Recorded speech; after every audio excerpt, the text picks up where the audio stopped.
Touchline is the M2M Network's premier soccer podcast hosted by analyst Julian Wambach. Hey everyone, it's me, Julian. And that's right, you heard the voiceover. I've got a brand new show. Many thanks to Suraj, Joffrey, Kevin. This wouldn't be happening if they didn't ask me if I wanted to do it. So here I am. Today the co-host is Edward Jeon. Edward, if you want to introduce yourself. Yeah, hi guys. Very excited to be the co-host of this show. My name is Edward, and I'm from Berkeley right now. Awesome. So yeah, we got a few segments. It's a little bit more short format than the full-on panel that you guys are usually used to seeing with our Fútbol content. This one's going to be a little bit different structure. We're trying something new. It's a pilot episode, of course. Got to try new stuff. So first up is soccer shorts, and then ups and downs, and then the injury report, and then if there's any huge. Right now there aren't so many. It's still early in January, but at the time of this recording. But when huge transfer signings come in, of course we got to have a segment on transfer news. And then also we'll be working in again the segments won't always be the same. You'll definitely see a few recurring ones, but as the show sort of grows into itself and we figure out what works, what doesn't work, appreciate feedback from you guys as well. It's subject to change, subject to add new things, try new things, and move out what doesn't work. First up is soccer shorts. Now, soccer shorts, of course, is a brand new segment, and I can explain what it is because it is the first episode. So what it is, we go out, we scour the internet very hard, and we find, usually anywhere from 2 to 4 funny headlines, not funny, but, interesting, something a little bit unusual, a short thing that has a funny picture that we can get a laugh at, often at the subject's expense. First things up, of course, is going to be something that I know Edward and I like doing, which is making fun of Spurs. And this one is from what do you call it? Goes back to the FA Cup game between the Tottenham Hotspur and Marine, and it'll be up on the screen somewhere. That's a key to the editor. It's Joe Hart really psyching himself up ahead of the Marine game. This was a match where they're playing an opponent that's 160 spots below them on the rankings. And there you got Joe Hart, pictures and audio of him really psyching himself up, getting ready to go screaming in the locker room before this game as well. And there were some other couple points, funny things in that game as well, if you want to mention them, Ed. Yeah, so especially the Vinicius celebration too, that was pretty funny. Oh, yeah. Yeah, especially,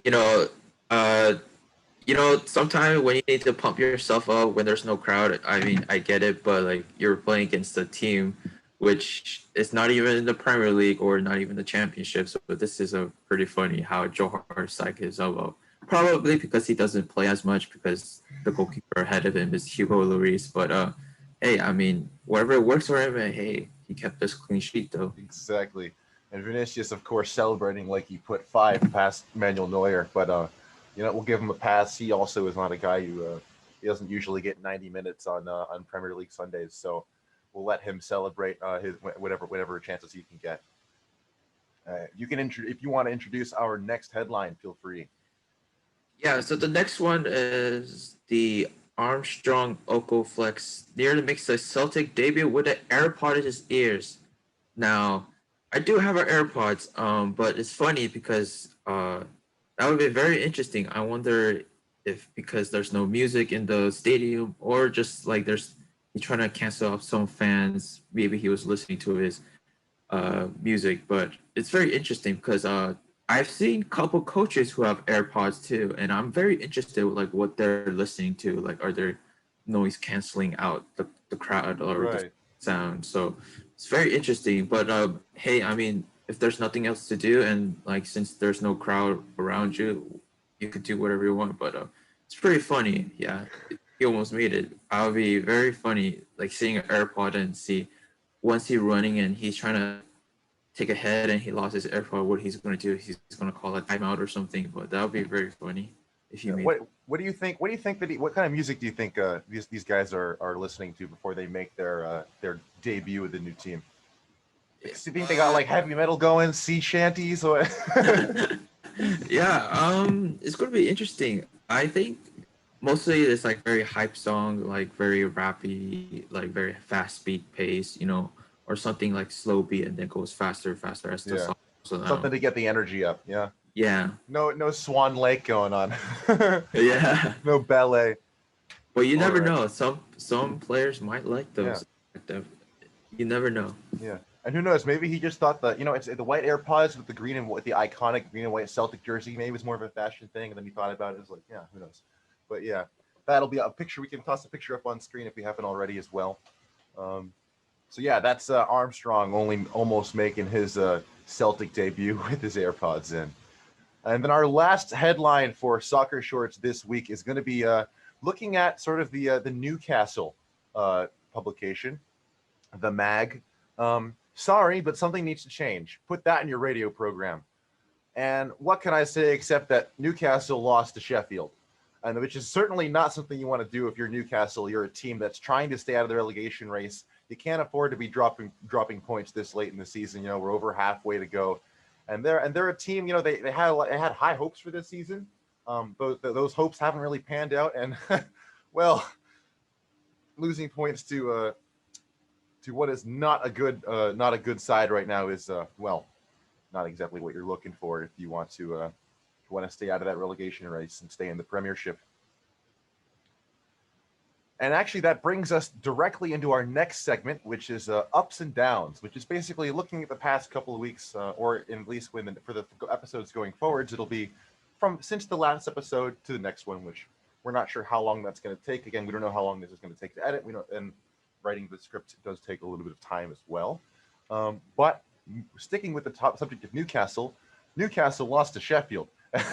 That's a bit of a performance, on both sides. That's good for Sheffield, because that's I think that was their third win of the season, or something. I'll have to double check.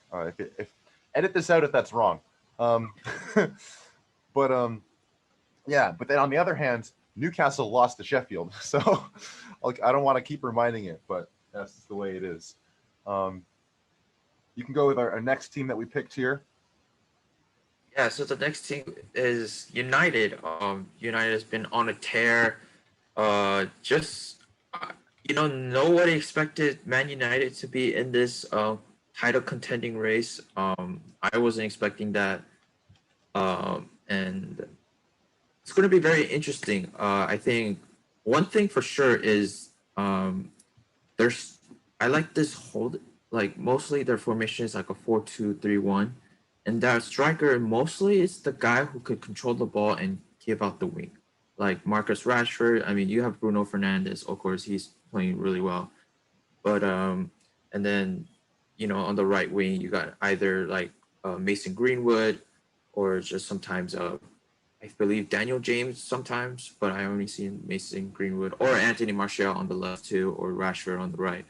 But and the defense has been surprisingly solid. Conceded that many goals, which is kind of surprising because we always have their question on their defenders. Maybe Wan-Bissaka, it might be the only exception. Like, he's been superb out of all the defense, but but very surprised. Like, they're on sync for once. It's not like one player's on or off. So I'm very proud. And talk about Sheffield. I think that's their first win of the Premier League against Newcastle. That was the first one. Oh, never mind. That's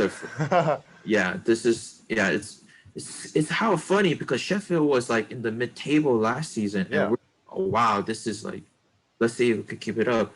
And I think one thing that they kind of missed out on is trying to re-sign Dean Henderson. He's in the Man United, and the replacement was Ramsdale, which he's a decent replacement, but which team he was on was Bournemouth, which they got relegated, and I wonder why they got relegated. So this is really interesting how they filled out. It'll be a miracle if they come back to finish 17th. They just got to get that winning streak, but it's very tough to tell. Yeah, at least I've watched a couple Sheffield matches, not because of any kind of sadism, watching what essentially looks like a Sunday League side get beat up on. But what I've noticed is that they really seem to have nothing in the middle of the field in terms of maintaining possession of play and being able to choke up the middle. Kind of like they only have any kind of movement going up and down the wings, and that's really hard to win against a Premier League side if you have no control of the middle the middle of the park. Yeah, that's true. Just one more thing is they signed a striker from Liverpool. Uh, shoot, Raheem Brewster. I thought Yeah. that was a good signing, and he hasn't been doing that well. Maybe because he doesn't have that creativity in the middle, like what you said. It's pretty interesting how like they were in the mid-table because I think probably Dean Henderson was their main guy, and Yeah. he didn't concede that many goals. And when you concede that many goals, that's why you're in the bottom of the league. Right. Next thing up on the next team is we're looking at Chelsea. Again, I guess this isn't so much an up and down so much as just a general disappointment on the season so far, where they spent all this money and you have to wonder, Frank Lampard, is it his fault? Because so far almost everyone's been saying Frank Lampard, he knows what he's doing. Give him another chance. Let's let him go a couple more weeks. They'll get a win streak rolling and they'll start to dominate. And they really have been able to do that. You still have this sort of lack of stability on the back of the field, and you also have this lack of just general I want to say their shape looks a little bit shaky up top as well, which is interesting because you have so many great creative players up there and yet they're not able to put six on anyone kind of thing. They looked okay in the FA Cup but this last week, but so far in the Premiership they haven't been doing quite as well as they would have hoped for sure. Yeah, so I don't think Frank Lampard should be fired. Some people have been saying that after like the Boxing Day, and then they lost against Man City pretty bad too. But I'm pretty sure because I think what Chelsea's holding him back is the last season where he came on and literally had no transfers, and he was able to like take the squad to the Champions League spot, which I think that was really impressive, and I wasn't expecting that. And now, since the transfer ban has been uplifted, now he gets to spend how much money? And I think Timo Werner is a good signing. I think he just needs to find a right position for him, because I think Frank Lampard is trying to find a lot of these new players their best position, and most of them are kind of like have to fight for that position. I think like Dick, Havertz, Mason Mount, like I could go on and on and on. Yeah. So do you think it's like a locker room thing where because they're all competing with each other for starting slots still, they haven't really gotten to this mindset of committing to working together? I think they're just frustrated because there'll be some games where they're like, I've been playing well in this position, but why is he making me switch to another position? And definitely, I think the one thing they're lacking is their identity. Just don't know what kind of play they do. It's like I think the only identity I've seen when it's like Ole Giroud is up top. Yeah. And he knows what his role is. Everybody knows, like, hey, if we pass the ball to him, he's gonna dish. Yeah. He's gonna dish it out, and whenever we need to cross, he's right there to head. And that's how, like, they were so good in the Champions League, like against Sevilla, I believe. Sevilla. When Giroud scored a hat trick, and everyone was like, "Oh my gosh! Like, how's this happening?" And then, like, so I think they just need to find an identity on this team, right. And I think also another thing is they don't have no leadership for some reason, and that's surprising because you think that's Thiago Silva, Cesar Azpilicueta. Exactly. They're not that vocal. Yeah. They need that strong midfielder, and it's not Jorginho, it's not Kovacic, it's not Mason Mount especially, and it's not Havertz. I mean, like, and we keep naming all these. It's not we think it's Conte, but he's been on like off and off because of the injuries. It's gonna be interesting how he does. But definitely. I just hope that Chelsea does improve because they have so much talent. So let's just hope that they find their identity. I think that's what Frank Lampard is still looking for. Yeah, I totally agree with you. I think they still have to sort of find themselves, not pick a play style so much. It's just, I guess you keep saying identity. And I don't want to overuse the word, but I agree totally. Then Arsenal, of course, everyone's, I guess, most expensive mid-table team here. Are they terrible? I still don't know. You know, it's been over a year with Arteta, and I still have no idea whether or not they're good. Yeah, it's interesting. I think why in the Project Restart he's been so good because he put a system where it's very new to Arsenal and especially new for other teams, and it definitely worked. And at first, I remember that when we lost against Man City 3-0, we were like, oh no, this is another happening again. Like, we're going to go down again. Like, it's going to be very bad. But I think he started to pick it up, and I think players are starting to believe, and that's where Aubameyang starts to score a lot of goals. Like, everyone was contributing, and it looks like we finished mid-table, but at least it wasn't as bad as Unai Emery. And then this season, just a rough start for Aubameyang. I think it kind of sucks because he was our definitely main goal scorer, and we didn't know what to do. And I think what Arsenal should do is try to keep focus on one identity. I think they're trying to do it too much because last season was like, oh, we conceded too much, so we're going to defend more, but we're trying to go attacking, and it was very hard to do that. And now this season is like, our defense is pretty solid. Like, they're not conceding as many goals except the Aston Villa game. Yeah, I was gonna say. But it's just like it's not like much of a goal difference. We're not getting blown out a lot of stuff. Right.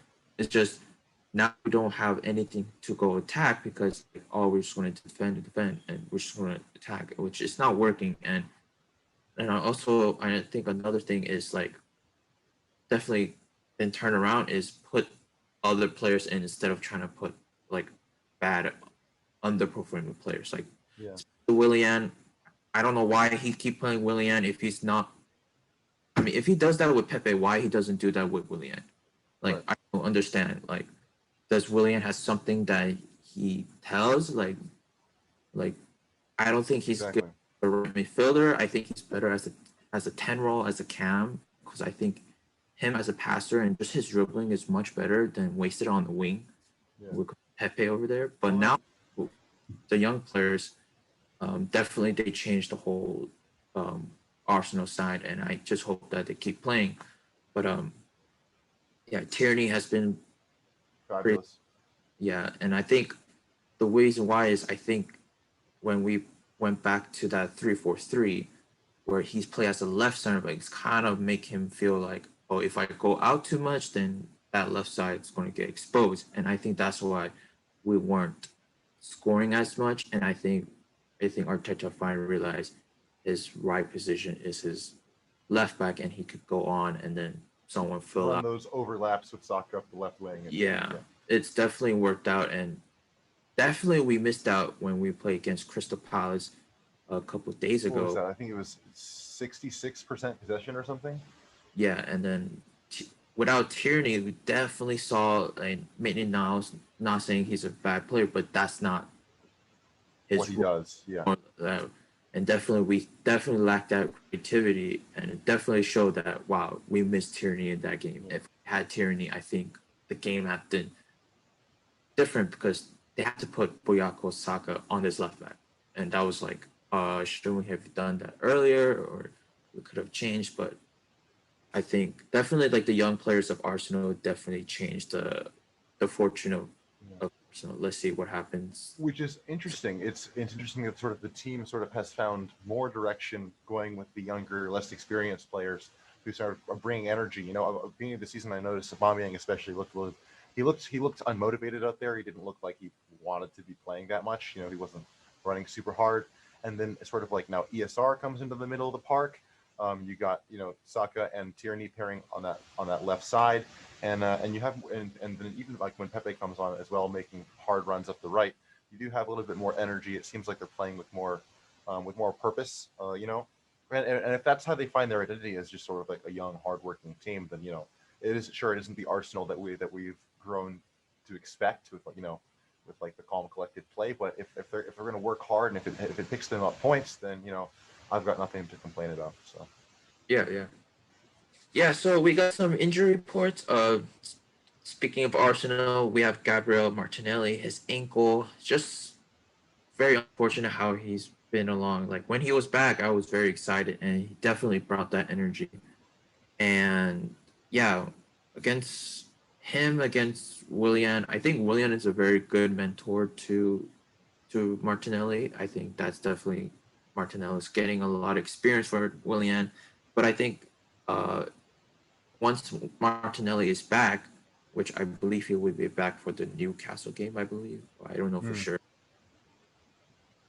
But definitely I think he should start again and put Aubameyang at the top. The next thing is, if you look at Brighton, they're a team that again is going to be hoping to stay out of the relegation race if they can. But they've got 9 injuries right now, which is, that's a lot of players. It's hard to sort of like not drop points if you've got 9 injuries, and that's why they've only got 1 win out of their last 5 games, right? Yeah. I don't know. There's not much you can say. They're currently sitting in 16th, but they're only 2 points ahead of. They're only 2 points ahead of being. Actually, no, 1 point ahead of being in 17th. So, because they do have a worse goal differential than Burnley, which puts them awfully close to Fulham. Though I guess good news, because Fulham does have some injuries as well. You'll notice that Fulham have 6 injuries to worry about of their own. Though I guess actually technically 5 injuries and a red card send off, but they so they're not exactly sitting pretty either in that what do you call it, in that 18th spot. Yes, but I guess that's why I know one of their wingback, which Arsenal was trying to target, Lapity, the right wingback, a very young English talent, is him on the right back definitely changed their dynamic for Brighton, because he's that young and pacey guy who could just overlap a lot of people. And I think that's why Brighton looks very like stale, static. Yeah. But they won against Leeds, which that's a big win for them, because they need to beat these like mid table below them, table below, because they do need to beat like Crystal Palace or Newcastle, Burnley, like all those teams. And if you can't win those teams, then you probably will get relegated. So it's a big win for Leeds. Big win for Brighton. It's interesting you say that you mentioned Leeds, because Leeds does feel like the team that's sort of the marker right now of whether or not you have to worry about relegation race. You know what I mean? Like if you're dropping points to Leeds, then you have to not dropping points. If you're beating Leeds, then you're probably okay. If you're losing to Leeds, you might have to worry about relegation race. But I don't know. We'll see. Yeah, it definitely depends on who they play against next. Another is United. Obviously, they're still sitting on Martial being out at the time of this recording. And they're later this week. They're going to be taking on, of course, Liverpool, and they do have Lindelof again. And he's out. Phil Jones is still out as well. So you got Lindelof, Phil Jones, and Martial. Those are 3 pretty important players for United, all potentially going to be sitting out on this fixture with Liverpool, who, of course, Liverpool themselves are dealing with some ongoing injuries as well. But they're still a very scary side, to be sure. Yeah, definitely. And that's 2 top table giants right now. So. Oh yeah, definitely. It's going to be very interesting how they play. Liverpool has been a little bit shaky lately. I think the last game they played against was Brighton, and they drew that game. So I shout out to Brighton again. Liverpool has been a little bit shaky lately. They lost against Southampton. They drew against Newcastle. They drew against West Brom, and then they destroyed Crystal Palace. And one thing is very interesting is that every press conference after like the West Brom, the Newcastle, the Southampton, Jurgen Klopp has been bring up a lot of excuses. Especially and if he was named the best manager in the world, which I thought should have been Flick, you shouldn't be complaining or make up the excuse and just take ownership. Right. And you have these so many talent, and you're complaining, and of course, like I'm not. It's kind of hard. Like maybe the fixture, maybe you could complain about it, but just you just gotta work with it. Like, do you see Jose Mourinho complaining about it? Do you see Arteta complaining about it? Do you hear Well, okay. To be fair, Jose Mourinho complains even when he wins, but Oh yeah, that's true. Or like does Pep kind of? But Pep doesn't complain.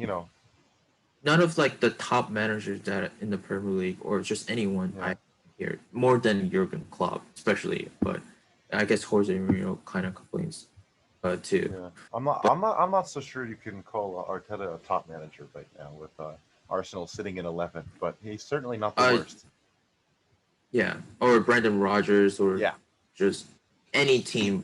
Like I never hear anyone complaining as much as Jurgen Klopp, but just I hope that tomorrow definitely gives them especially complaining so much for a team that's still in the Champions League slot. Yeah. It's gonna be interesting how they play Exactly. and how they're gonna play against Man United. Mm-hmm. So Man United, they will have Eric Bailly and Harry Maguire, if that's correct. If Phil Jones and Lindelof is out. Yeah. So that'd be interesting. Very excited for that game. It should be. It's either going to be a lot of goals or very few. I think. I don't expect something like 2-2. I expect it's either going to be like a 5-3 kind of game or like a 1-0, 0-0 kind of game. I don't know why. Yeah. But it's just the feeling that I'm getting. We had that same feeling for Man United versus Chelsea, which they were the two teams that were on fire, and we're like, oh, there's going to be a lot of goals, and it was turned out to be 0-0, and we're like, what? How did that happen? Right? Yeah. But I guess the football gods don't like us, Yeah. They don't like to give us what we want, but it could be. Yeah, I think definitely whoever scored the first goal, I think definitely wins the game. Yeah, I think that's for sure. And then you look at Leicester. Leicester were lucky enough to get Jamie Vardy back nice and quickly, because I know that he's sort of like the centerpiece of that team, has been for years. Most of their offense runs through him for sure, and so it's good that he's back for this week's fixture as well against Southampton. Yeah. You look at Wolves. Of course, Wolves are they're not where they'd like to be, sitting in 14th. And again, they're still dealing with I believe Traore is still out, who is again a pretty big part of their attacks as well. Jimenez, of course. Actually, wait, hang on a second. Traore might have come back like yesterday. Yeah, Traore is back. Is he back? Oh, okay, that's good. I believe he's back. Well, you know who isn't back is I think Jimenez. Yeah. Yeah, Raul Jimenez is definitely not back. Yeah. And it definitely shows you the difference when he's on the field and exactly. And no disrespect to Fabio Silva, which he's still a young player, but definitely he's not the physicality of the pressure of Rob, which I think that's what they're missing, and especially we're worried about who's going to replace Diego Jota, Holdens, Neto they've been stepping up, so I think they're good right there with Wolves. But it's been very disappointing with the Wolves because we expect them to be at least mid-table more, just like maybe like in that 10-11 slot as opposed to down 14. Yeah, down 14. But I mean, they lost against pretty close games, it's really like I think one of their center back is injured, I believe. Okay. I think so. Which they usually traditionally play this 5 in the back. They have this 3 center back, I think one of them is injured, so they have to come to a fourth defender, which that's not how they play. But yeah, it'll be very interesting. Hopefully Wolves goes back. Yeah, they definitely don't. Hopefully they can show us some of the excitement that we're used to seeing from them, because I know at the end of last season, especially, they were starting to play like a very exciting side with just quick counterattacks. And so far they've been a little bit stagnant. You know, they haven't been able to have that explosive offense that we're so used to seeing from them. It's been a pretty complacent side almost. Also, an interesting thing to take a look at is Jimenez, of course, is up and about, walking around in PT and all that stuff. But man, does he have a scary-looking head scar? Yeah.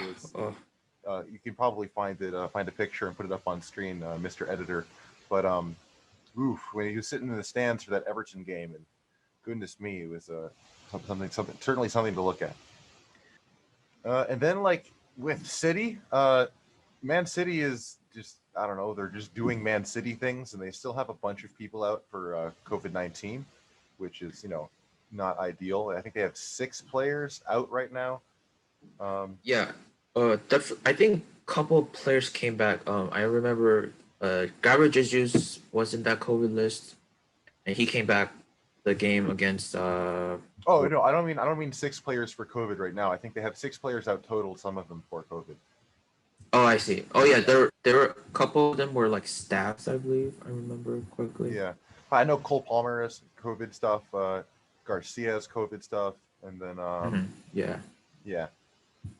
I think Jesus was Sergio Aguero as well is still out for COVID. I think so. I think he's also injured too. Is he injured as well? I'm not sure. Yeah.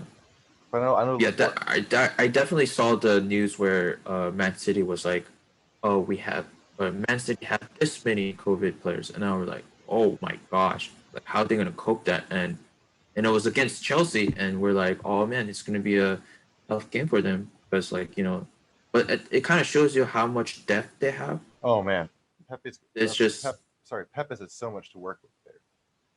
Yeah, it definitely showed. Man City are coming back a little bit. They kind of struggle in the beginning too, which that's weird to say, but they're back spot on the fourth because they've been beating very good teams like Chelsea, especially. That's a good win for them. And see who else they beat. Brighton. Sorry, Brighton. Brighton's coming up a lot today in this episode. Yeah, that's surprisingly. But actually, like it was a pretty close game with Brighton and Man City, which of course, like Brighton is not going to be attacking as much, but they had some chances and they missed it, and kind of shows the quality between those two clubs. But definitely, I think we won't able to, I don't think none of the team will go up to 100 points as last season. Definitely for sure. Right. Be very close, like maybe 1 to 2 points off each other. Yeah. Like in the 90 point range, because like right now 17 games and the first place is 36 points, which that's pretty low compared to last season. I remember. Yeah, no, for sure. If anything, it's shaping up. I expect it to be a much more interesting race to the finish this season compared to last year. Oh yeah, definitely. Yeah, it was like Liverpool all the way, and then this season it's like, oh, Everton was there, and then like they kind of fall off a little bit, and then Man United started to kind of. Spurs were up there, and then now Leicester's up there too now. So they're beating Southampton right now 1-0 currently as we're recording. Even Southampton was up there. Oh yeah, Southampton was at least like top 5. Yeah. But hey, I mean, especially for them when they got the dub against Liverpool, I think that's pretty impressive. For sure. And then And again, finally, we bring it back to our defending champs, Liverpool, of course, still dealing with some injuries. Of course, VVD is going to be out for quite a while. But I guess that is one thing that we can't fault Klopp for complaining about. Diego Jota, of course, is still out on that knee injury. And Sadio Mane is also bit of a knock to his groin. I'm not sure if he's playing tomorrow. I think he might be able to, but we'll see. Surprisingly, they haven't replaced Van Dijk, the defender. That's pretty interesting. Which I'm very surprised that we haven't heard any news about Liverpool is trying to get defender. I think the closest one was Upamecano. Yeah. But beside that, I haven't heard anything interesting about Liverpool getting a new defender. Yeah, apparently Van Dijk might be back February, really? Which I'll be very surprised. So it's very fast. Yeah, I mean, especially because it didn't look that gruesome, but I guess like it looked when they found out the MRI, it was definitely worse than they thought it was. So I think that's why they say he might come back at February, but that's going to be very tight. If I was the medical staff, I'd probably say like Van Dijk just be at least 100% because I don't want you to get the 80% and then. Absolutely, I totally agree. He's a player where you want if he's at his best, he's truly a scary defender to really go up against. So I think his fitness is definitely an important thing for Liverpool to be keeping an eye on and making sure that he's ready. Yeah. All right, that has been our first episode of M2M presents Touchline to Touchline, our new soccer/football mini series here. And this has been our our pilot. So if you guys liked it, leave a comment down below. Maybe hit a like in the video. Tell us that you want more. Tell us what you like. Tell us what you didn't like. If you have any new ideas for segments, let us know. We'll see if we can work some of those in as well. We're trying to interact with our audience as much as we can, keep you guys interested. Of course, the content isn't just for us, it's for you to watch as well.